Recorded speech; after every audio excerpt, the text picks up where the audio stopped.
Vamos para a nossa meditação. Eu convido você a abrir sua Bíblia em Atos capítulo 2.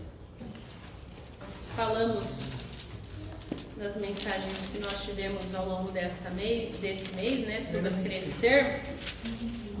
Já achei, Júlio. Eu já achei primeiro,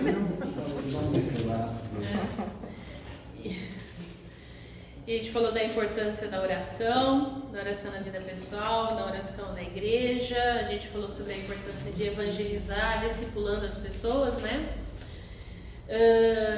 Teriam duas outras coisas importantes para a gente falar como igreja, que seria plantar outras igrejas e formar líderes.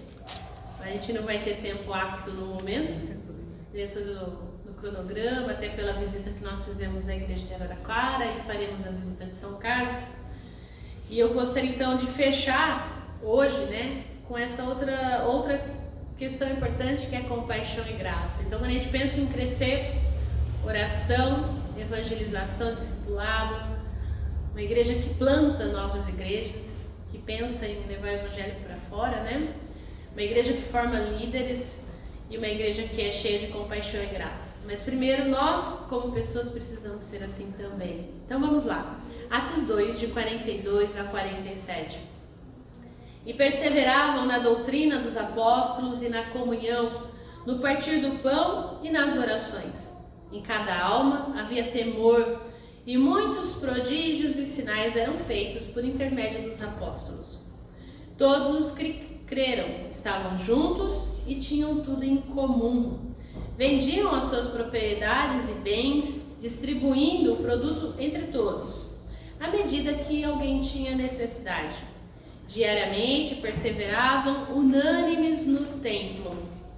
Partiam pão de casa em casa e tomavam as suas refeições com alegria e singeleza do coração, louvando a Deus e contando com a simpatia de todo o povo. Enquanto isso, acrescentava-lhes o Senhor dia a dia os que iam sendo salvos. Palavras do Senhor. Esse trecho mostra de uma forma breve e bem prática, né, como a comunidade primitiva, como a gente chama, né, a igreja primitiva, ou seja, os primeiros cristãos na fé, viviam como a vida parecia ser simples, né, segundo os ideais do reino de Deus. E conta para nós um pouco de como essa comunidade era vista, como ela expressava a compaixão e graça de Deus. E aí, olhando para o texto, esse é um que a gente chama de sumário, que seria o quê? Um resumo. Então, um resumo de como funcionava a igreja nos seus primeiros anos.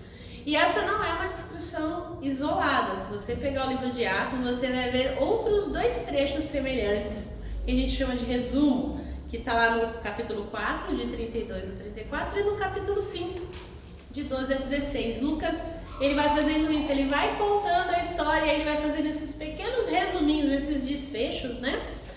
Para mostrar como é que a igreja começou, como é que aconteceu tudo isso, como então o reino de Deus foi implantado através da igreja. Então a gente tem uma igreja que vivia o reino de Deus, construída a partir de 4 elementos básicos que nós temos aí no texto: o ensino dos apóstolos, a comunhão fraterna, partir do pão e as orações. Então a gente tem aí alguns elementos simples, mas inegociáveis quando a gente pensa em igreja, quando a gente pensa também em crescer. Então, o primeiro de tudo, que é o ensino dos apóstolos. E o que era o ensino dos apóstolos, né? Era o quê? O reino de Deus, era o evangelho, que a gente já falou, né? Quando a gente falou de orações, da oportunidade de apresentar o evangelho, quando a gente falou em discipulado e evangelização. E que evangelho era esse então? O evangelho que cura, que salva, que liberta, que diz que nós somos pecadores e que nós precisamos de um salvador e que Cristo é esse salvador. Essa é a mensagem do reino. Essa era a mensagem que era ensinada, que era falada. Então, quando a Bíblia fala que a igreja vivia segundo o ensino dos apóstolos, é isso. E o ensino dos apóstolos era um reflexo do reino de Deus ensinado para todos nós. E é interessante, hoje a gente tem acesso, né, a alguns documentos dessa época, como os credos, o credo apostólico e depois outros credos que foram sendo desenvolvidos ao longo do tempo, que é a forma como se crê. E eu costumo dizer, o credo é inegociável, é imexível. Então, o credo é a base da nossa fé. No que eu creio, né? Eu creio em Jesus Cristo, Senhor e Salvador, e por aí vai, que está lá registrado. Então, esse também era o ensino, era a base da fé. E nesse sentido, então os discípulos, né, estavam aqui ensinando aquilo que eles receberam. E é interessante que depois a gente vê Paulo fazendo o que? Como eu recebi, eu ensino. Como a gente recebeu, a gente ensina. Aquela grande nuvem de testemunhas somos nós. E aí depois a gente tem a comunhão fraterna, que descreve aqui o entusiasmo, né, desses primeiros fiéis, então, que era uma coisa comum. E aqui diz que era comum a ideia de partilhar as refeições, de compartilhar também os bens materiais e a venda de propriedades. E a gente pensa que às vezes isso é algo escandaloso para a gente, né? E nesse sentido aqui, não está falando de nenhuma ideologia que a gente possa pensar hoje, né? Não, isso não é comunismo, não, isso não é liberalismo. Era vender o que se tinha e avaliar as necessidades daqueles que tinham necessidades e ir atendendo as necessidades conforme elas surgiam. Não era dividir por igual, né? Não era um ter mais e outro ter menos. Não é nada disso que a gente hoje escuta e a gente vê muito por aí. E aí, se você olhar para essa realidade, então, e pensar na nossa vida hoje, como a coisa é complicada, porque aqui fala dos bens, né? E a gente pensa hoje em cobiça, e quanto mais eu tenho, mais eu posso, mais poder eu tenho. E é um dilema pra gente, porque as exortações bíblicas, elas são contra a exploração do pobre e o acúmulo de riqueza. Isso é direto, e o desafio aqui, tanto em valores econômicos para o tempo de Jesus quanto para os nossos tempos, é nítido. Então aqui a gente não está falando que, então você tem que parar a sua vida em detrimento do outro. Não, você vai vivendo a sua vida e conforme vai surgindo as necessidades, a igreja como reino de Deus vai suprindo essas necessidades. Então, a terra, por exemplo, no Antigo Testamento pertencia a Deus. E no ano do jubileu, aquela terra tinha que voltar para o primeiro dono. Para quê? Para não haver abuso na exploração, por exemplo, do espaço físico. Porque a gente pensa hoje na terra muito mais, eu quero construir uma casa. Mas naquela época a terra era onde você plantava o que comer. Então, no Novo Testamento, a gente vê, por exemplo, Jesus declarando uma guerra ao materialismo do seu tempo. E ele chama a riqueza de Mamon, um Deus adversário ao próprio Deus. Um Deus a quem muita gente presta culto, até hoje. A gente vive na sociedade da ostentação, onde ter é poder. Então, um alerta pra gente, porque essa comunhão fraterna envolvia muito o deixar de lado essa cobiça, essa ânsia pelo status de crer, de ter. E Jesus, ele é maravilhoso porque nas questões econômicas, se você pegar o texto bíblico, o que Jesus mais dá exortação e fala é sobre dinheiro. E a gente muitas vezes não quer tocar nesse assunto. A questão do dinheiro é muito mais séria do que qualquer problema social que a gente possa enfrentar, porque todos os problemas sociais estão atrás do dinheiro, de ter ou não ter dinheiro. Vamos pensar dessa forma. E aí, se numa sociedade simples, né, como na de Jesus, ele dá ênfase para o perigo da riqueza, quanto mais nós hoje precisamos ter cuidado com isso.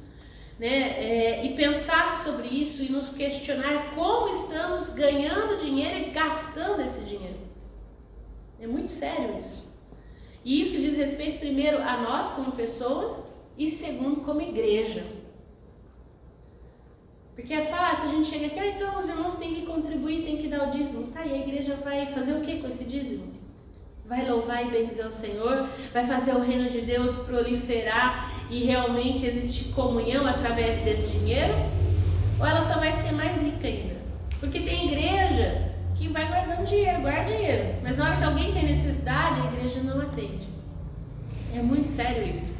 Então quando a gente olha para essa pequena comunidade, então não é oferecer pobreza, não é isso. É equilíbrio. É não ter o dinheiro como Deus. E essa comunidade não tinha. Era uma comunhão fraterna, era a expressão da graça e da compaixão de Deus na vida daquelas pessoas, de todos que necessitavam de alguma forma. E depois a gente tem aí o partir do pão, e o ato de partir o pão aqui tem a sua continuidade, né, no oferecimento de orações, ou seja, no ambiente de culto público. Uma coisa está muito ligada à outra, não tem como. Quando a gente olha para a igreja cristã, a liturgia cristã ao longo do tempo, é algo que é passado de geração em geração de crentes até chegar em nós. Não tem como desassociar o partir do pão das orações. Quando os cristãos se reuniam, celebravam Jesus Cristo. E aí diz que eles se reuniam diariamente para cantar, para louvar e para compartilhar. O pão aqui é a ceia do Senhor.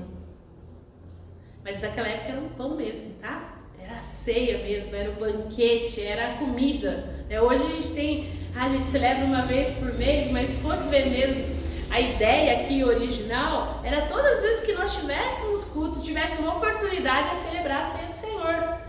Por quê? Porque nós celebramos a morte de Cristo Jesus até que Ele venha. Na certeza da sua ressurreição que a gente faz isso. Na certeza da Páscoa que a gente tanto espera, é que a gente se reúne. Por isso que é tão importante, não é tornar aquele pão ou vinho um símbolo sagrado. Não, é a união que é sagrado em torno do que isso representa, da simbologia desse momento. E eu não sei você, mas você já parou para pensar que de todo o seu ministério, Jesus escolheu justamente preservar a sua morte? Porque a Bíblia diz que Ele fez milagres, muitos milagres. Seria interessante, porque a gente tem essa facilidade de fazer o quê? De trazer para a nossa memória as nossas glórias. Eu fiz isso, nossa, porque olha, eu arrebentei naquela apresentação. Jesus não.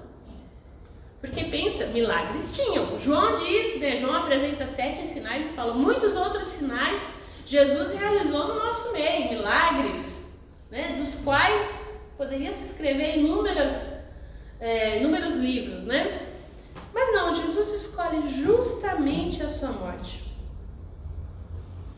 Ele nunca disse para a gente construir algo em torno dos milagres dele, do seu sucesso, da sua ostentação, porque ele podia, ele era Deus, fazia altos milagres, mas não. Ele fala para a gente olhar para a sua morte, para a gente não esquecer, para todas as vezes que a gente se reunisse, celebrasse isso. E aí a gente pode, assim, esquecer de tudo que ele fez. A gente pode esquecer dos milagres, mas a gente não pode esquecer da sua morte e ressurreição.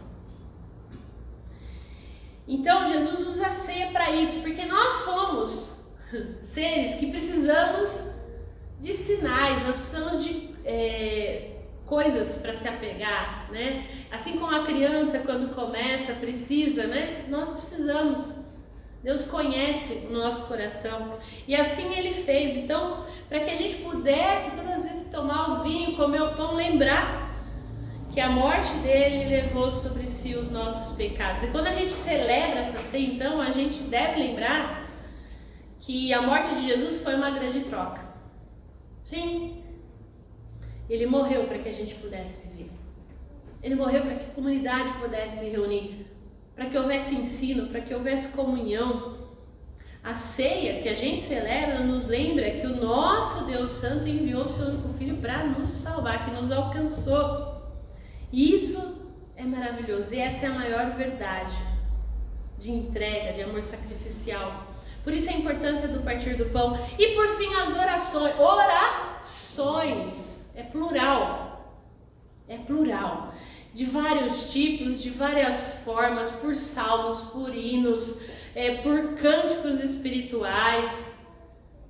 Isso é maravilhoso, porque a oração nos leva para mais perto de Deus. A oração em Atos, ela indica essa dependência de Deus, uma esperança no futuro e um desejo do avanço da obra que esse Deus está fazendo ali, naquela igreja, naquele lugar. Então a igreja primitiva se dedicava às orações. E olha a conexão aí do 43, né? Em cada alma havia temor e muitos prodígios e sinais eram feitos por intermédio dos apóstolos. Deus sabia do que eles precisavam? Deus sabe do que a gente precisa? Sabe? E por que a gente ora? Vai falar para Deus o que a gente precisa? Tem um monge, Anselm Grun, que diz assim: Deus certamente sabe tudo e não tem necessidade da minha oração, mas eu necessito dela. A igreja dependia de Deus, ela dependia desse relacionamento com Deus para seguir em frente. E a gente precisa disso, de forma sedenta. A gente precisa. Deus estava no meio deles e eles sabiam disso. Deus está no nosso meio. Eu sei disso, você sabe? Você sente Deus quando você está aqui? Quando você fala com um dos irmãos da igreja? Quando alguém ora por você? Então, é sabendo e tendo certeza disso que a gente busca mais a Deus ainda. Sabendo que Ele nos sustenta, que Ele fortalece. Porque assim como Ele fortaleceu essa igreja primitiva, Ele pode nos fortalecer. Se Ele deu crescimento para essa igreja, Ele vai dar para mim, Ele vai dar para a igreja, Ele vai dar para todo o reino de Deus. E aí, não é exagero, né? Como a gente já falou na primeira mensagem dessa série, que a igreja começou numa reunião de oração. Começou em oração. E a oração jamais será substituída. Não tem como. Será que um dia a gente vai parar de orar então? Enquanto Cristo não vier e essa oração for absorvida por um louvor perpétuo, a gente vai precisar orar. Vai chegar uma hora que a oração, em que Cristo voltar e restaurar todas as coisas, que essa oração, essa súplica, o lamento vai se tornar louvor. Mas enquanto isso não acontece, a gente ora, porque a gente precisa de Deus. Porque a gente precisa desse amor, a gente precisa nutrir essa esperança. E a gente precisa crer. E a oração dá firmeza na nossa crença. Porque no meio do caminho a gente duvida. Como Tomé duvidou. Mas é em oração que Deus transforma a dúvida em louvor, em adoração. Para que a gente possa seguir em frente. Então quando Lucas, por exemplo, mais para frente aqui no livro de Atos, lá no capítulo 9, quando Lucas vai descrever a conversão de Saulo, o que os irmãos da igreja falam? Senhor, mas Saulo não era aquele que perseguia a igreja? Tem certeza que ele mudou mesmo? E o que Deus fala para a igreja? Lá em Atos 9:11. Dispõe-te e vai à rua que se chama Direita, e na casa de Judas procura por Saulo, apelidado de Tarso, pois ele está orando. A oração era sinal de que Saulo tinha se convertido ao Senhor também. Então, essa era a marca distintiva na igreja primitiva do que era ser crente em Cristo. E essa precisa ser a nossa marca. E a gente precisa pensar nisso, porque nós históricos somos marcados e falamos o quê? Pela doutrina, pelo zelo pela doutrina. Mas a Bíblia diz que a oração precisa vir antes da doutrina. No sentido de, para que o ensino dos apóstolos realmente possa ser o quê? Entregue para cada coração. Porque Atos 2, a gente está no final do capítulo. Você lembra o que acontece lá no começo do capítulo 2? Você falou da música, né? Por quê? O que acontece no comecinho? O que os apóstolos estão fazendo? Ao cumprir-se o dia de Pentecostes, estavam todos reunidos no mesmo lugar. De repente veio do céu um som como de um vento impetuoso e encheu toda a casa onde eles estavam assentados. E aí acontece, o que a gente conhece aí como Pentecostes, e depois disso, depois de estar em oração, aí sim, Pedro fala da doutrina, ele discursa para essas pessoas e mais de 13.000 pessoas são batizadas. O ensino é bom, ele é necessário, ele é importante, mas sem oração, ele é vazio. Nós precisamos de Cristo e a gente precisa ter comunhão com esse Cristo para falar dele. E aí é maravilhoso porque orar envolve um processo de aprendizagem, porque não é fácil orar. Orar envolve errar, porque no relacionamento a gente erra, a gente pisa na bola com o outro, porque oração é relacionamento, é relacionar-se com Deus. E quem fala aqui para vocês, não é fácil orar. A gente no papel de pastor, de pastora, meus irmãos, vamos orar, né? Olha, então você tem uma vida de oração exemplar. Meus irmãos, como é difícil orar. É muito mais fácil ficar no Instagram. É muito mais fácil ir brincar com a Esther. Mas é muito mais difícil orar. É aprender a orar. Eu tenho aprendido. Como a gente viu na segunda mensagem sobre oração, a gente, todos aqueles passos para facilitar, é aprendizagem. Não é fácil, mas vale a pena. Vale a pena, porque Deus não mudou.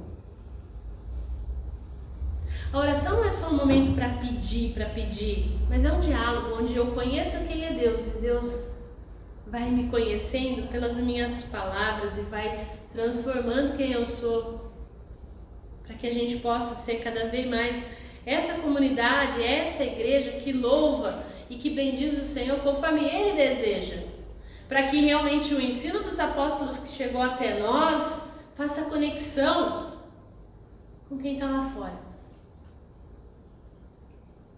Porque o texto diz, voltando lá no nosso texto, no 46, diariamente perseveravam unânimes do templo, partiam pão de casa em casa e tomavam suas refeições com alegria e singeleza, louvando a Deus e contando com a simpatia de todo o povo. Para contar com a simpatia de todo o povo, a gente precisa estar conectado com Deus.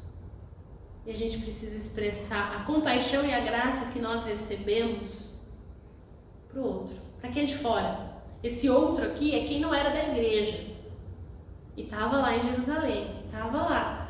Então, a igreja primitiva, ela vivia isso.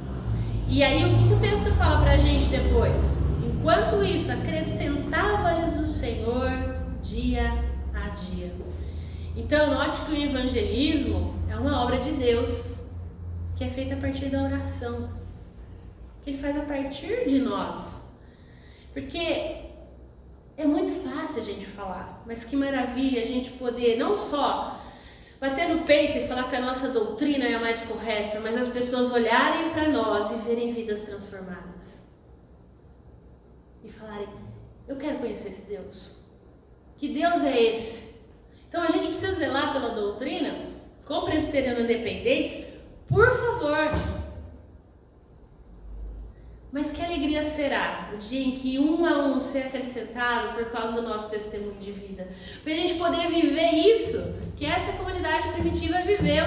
Tem ensino? Tem comunhão? Tem partir do pão? Tem oração. Essa casa é sua, pode entrar. E também nós, estando em São Carlos, o que nós temos feito para São Carlos? Será que a gente tem testemunhado dia a dia para quem é de fora da nossa igreja quem nós somos, as pessoas te conhecem por quê? Pelo seu testemunho como cristão ou porque você é o cara chato lá do condomínio? A pessoa te conhece porque você, olha, a pessoa falou lá, eu tô lá, ela tá, eu tô orando por ela. Ou porque você, nossa, esse aí é um exigente lá da mesa, toda vez que vem senta na mesma mesa e ainda reclama. É muito sério isso. Pelo que nós somos conhecidos? Ah, não, a pessoa tem um coração cristão, mas na rede social é um verdadeiro gladiador. É muito sério isso. O nosso testemunho, ele precisa ser integral em todas as áreas da nossa vida. Em todas as áreas da nossa vida. Porque uma igreja perseverante na comunhão, na oração, é uma igreja missionária, que expressa compaixão e graça, não só aqui dentro, para quem entra por essas portas, mas aonde nós estivermos. Nós somos essa igreja, não só aqui, mas no meu trabalho, na minha escola, aonde eu estou. E é desafiador. E isso não é fácil, é necessário fazer isso debaixo de oração, de consagração, de colocar a vida no altar do Senhor e falar, Senhor, me ajuda, eu não dou conta. E Ele sabe que você não dá conta. E isso é maravilhoso. E Ele fala, mas eu não estou contigo. Não caminha sozinho. Você não precisa caminhar sozinho. Você pode caminhar junto. Isso é maravilhoso, é caminhar junto. E aí é maravilhoso isso, porque nenhuma igreja é perfeita. A gente não é perfeito. Não é perfeito. Nem mesmo aqui Lucas idealiza aqui. Porque é importante a gente entender que quando você olha para Atos dos Apóstolos, existe uma idealização. Mas se a gente vê essa igreja idealizada, tendo problemas. Vários problemas.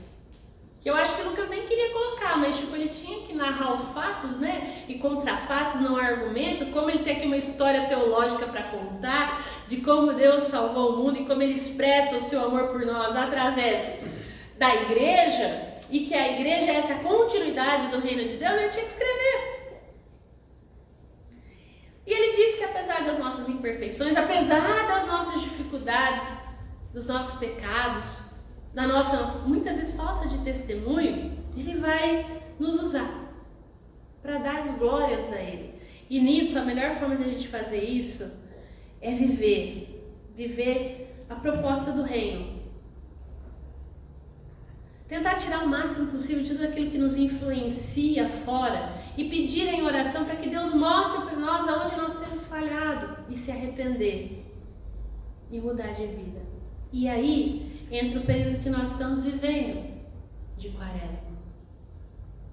Porque não é fácil manter o ensino dos apóstolos, não é fácil manter a comunhão fraterna, não é fácil estar sempre, né, no partir do pão, e nem sempre é fácil orar. Mas eu aprendo porque Deus é um Deus Pai, que ensina, que tem paciência com seus filhos. Um Deus amoroso. E é nessa certeza que a gente vai vivendo. Porque no meio de tudo isso, Ele não nos trata segundo nós nos comportamos ou merecemos, mas segundo quem Ele é. E esse é o nosso desafio, aonde nós estivermos. Não tratar as pessoas segundo o que elas merecem, mas segundo quem nós somos em Cristo. E que Deus nos ajude nesse desafio de sermos testemunhas fiéis de tudo isso, para que Deus acrescente dia a dia aqueles que vão sendo salvos. Em nome de Jesus. Amém?